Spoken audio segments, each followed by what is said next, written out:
Welcome back, everyone, to Tater Tanks. Today I am playing the Object 261 on the map Pearl River.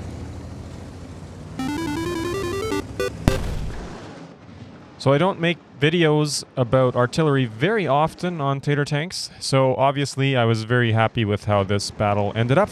Otherwise I wouldn't have made a video about it or featured it on the channel. But yeah, I picked up the 261. This is quite a while ago already. I think I've featured the tier 9 in this tech tree line a while ago. And this is the only tier 10 artillery that I have right now. And I got it because it was recommended to me by a couple of buddies that have played a lot more than I have. And they mentioned, both of them said that the 261 was their favorite artillery. And the main reason for that was the reload made it very easy to play and put out shells. And then if you miss a shot, the penalty for reload isn't nearly as bad as something like the T92 or the other ones, especially the T92. That one has a really long one, and the Bat Chat as well, I guess. So you can see we got some shots in already, and within the first 2 minutes of the game, we're at 2,600 damage assistance. And now my platoon mate in the Tessac is able to put 700 in to that stunned Badger, I believe it is, that I just hit. Or maybe that's the E3. Either way, nice way to go about it when you can work as a platoon in battles like this. It's always fun. And now we're just hunting for some place that our shells can go next. And we found it. They're getting really aggressive up the middle, and unfortunately I stunned my teammate there. But I do get the assistance on the FE-215B. And yeah, like you can see here, the reload is quite quick. It's just over 20 seconds, I think. So that makes it very fun for me to play Arty for all my missions that I have.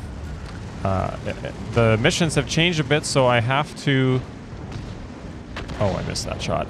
I do have to play other tech tree artilleries as well, because some of the campaigns are tied to nationality rather than the vehicle type. But still, this one has helped me out a lot with a lot of different missions that I've had. It's not looking all too well, except now we've got a bit of a lead on kills. So we're going to try to get a couple more shots in here. I do believe I do some damage on that Jagdpanzer. We'll have to check the battle results later. And now I'm going to hightail it out of here. We have one AFK Jagdpanzer. The enemy team has won the top right side of the mini-map, so I'm going to try to get into a better position where I don't die right away, and I can maybe help defend base a little bit.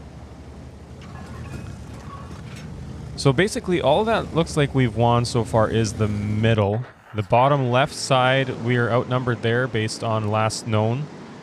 And the middle, we have a pretty strong presence there. So that's good at least. Nice. Get a shot into that Badger. I'm going to zoom in now and try to support my Tessac platoon mate. See if we can't do anything here. And just like that, he's taken out. So we are down now to 7v7. So it's a pretty close battle overall.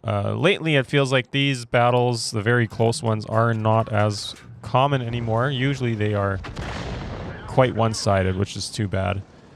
But obviously, as soon as I fire, that STB-1 moves, and I miss my shot. So, off to slower targets. 10 seconds left. And we are holding steady, I think, with the damage count in the team. Here we go. Yeah, we're going to check that Jagdpanzer later, see if we did anything to him. It's 2 blind shots at him already. Okay, so now we won the bottom side. The middle is a bit more contested, but that's just because the enemies have come in from the top right corner into the middle. So, still got some work to do here. Looks like the Jagdpanzer has taken some damage. There we go. Getting some nice shots into him. Nice. And I get 827 assistance on him. So we're already at 1,000 damage and 4,400 assistance, which doesn't happen all that often for me. I'm not the best Arty player for sure. I don't play it very often, but I mean, I should play it more. The 261 has made it a lot of fun, but when you can't play very much anyway, then you want to jump into the tanks that you have the most fun in, right? And that's totally true for me. So generally, if I just have a little bit of time in a week to play, then I want to play my tier 10s like the Leopard and the TVP, the Gorilla, the STRV, stuff like that. And so if I'm playing for fun, the 261 isn't terribly high on my priority list. And now it's just the waiting game. It looks like we're going to win, but our two fastest tanks are sitting or are close to base. They're not sitting on base, they're close to base. And they have a 13105 and a Batchat who are very capable of coming in and doing some serious damage to our AFK guy and to me as well. Unfortunately, I don't get a shot in on him, but at least he's gone. So I'm going to hope that the 13105 tries to take some shots and then leave. There we go. Yeah, just like that. That's what I like to see. But now the Batchat hasn't been spotted for a while, and I'm not actually sure where he went. But yeah, now obviously we have the advantage with tank count, and we have a guy on cap, so that's really helpful. There he is. Let's see if I can get one more shot into the 13105.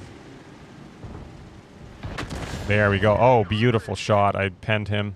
900 damage. That is a very satisfying number to see. It's 2,300 damage, 4,400 assistance. There is the Batchat. And I am not going to get a shot into him here because I'm too far on reload and he is getting away. Yeah. There it is. So now he's going to go unspotted. Just in time for me to fire. Yeah, that's totally a miss. So now we got our whole team of slow guys minus the TVP chasing him. And it's not going to take me terribly long to figure out. I think I know what this guy is doing. So at first I thought he was going to go try to reset cap. But then now I think 13105 comes off cap. Oh, he's staying on. Oh, yeah, I'm pretty sure he gets taken out now, the 13105. Yeah, oh, he gets off.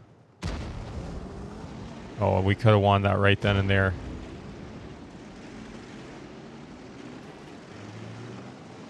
He's playing smart, though. Enemy Batchat is not just going out into the open. He knows there's way too many guns looking at him from the middle. So we could have had that game won if the Amex had stayed on cap. I mean, it's pretty obvious it's going to be a win now anyway, but now the TVP has had a chance to catch up at least a little bit. So we're going to see if we can find him. And doesn't look like he's there anymore. So at this point, I'm like, okay, I know where he's going. Yeah, I'm already pinging him. So now he's going to be coming my way. Yep, so I'm going to relocate because he's coming around the back now, most likely. That's what my guess was, and I am right. He's coming around the back to try to get the final few little shots of damage in before the game ends. And so I'm going to try to hide here. I'm basically a goner. So I'm going to try to hide here long enough that I can get one shot in and hopefully take him out. So I put some bushes down. I'm going to sit in my overhead view and see if I can't put a shot in. So there you go. He's got a bit of a longer reload in between shots. And I do get a nice juicy roll into him for 457, which is very satisfying to see. But unfortunately, he does take me out. And now we've got another guy on cap. And but yeah, it's just cycling through the live enemy or the live teammates to see who's gonna get him. And here the Jet Panzer goes. That is the game. So I think it was 2,700 damage, 4,400 assistance. That's a first class. I was very excited to see that my first class in this battle, or in this tank, I should say. Yeah, here's actually I did a bit more. I did 3,000 damage. Some unspotted, probably to the Jagdpanzer E100. And yeah, you can see that 1,200 to the AMX 13105. And yeah, let me know in the comments what your favorite Arty is in World of Tanks. And why you like it. For me, the 261 takes the cake because it's the only tier 10 I have. But yeah, let me know. And thank you all for watching. We will see you all in the next one.